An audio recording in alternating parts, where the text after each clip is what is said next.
Времето се измени. Настъпи нова епоха. Световете се приближиха един към друг. Ситуацията на Земята продължава да се нагнетява.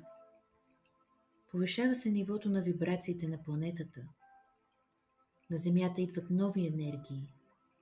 Голяма част от човечеството усеща тези енергии във вид на невъзможност и безсмисленост да продължава да блуждае по същите пътечки в тъмнината, които е следвало много и много хилядолетия. Това се проявява като чувство на неудовлетвореност, сърдечна тъга и очакване на нещо, което ще се случи едва ли не всеки момент.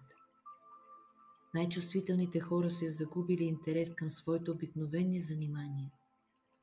Като че ли нищо от това, което преди изглеждало значимо и е представлявало смисъл на живота, днес няма ни най-малко значение.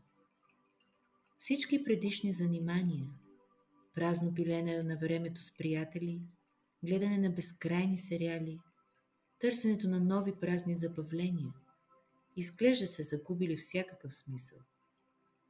Всичко това напомня на външния блясък на празничната украса, останала след изминалия празник. Днес всичко това вече е лишено от смисъл. Настъпи нова епоха.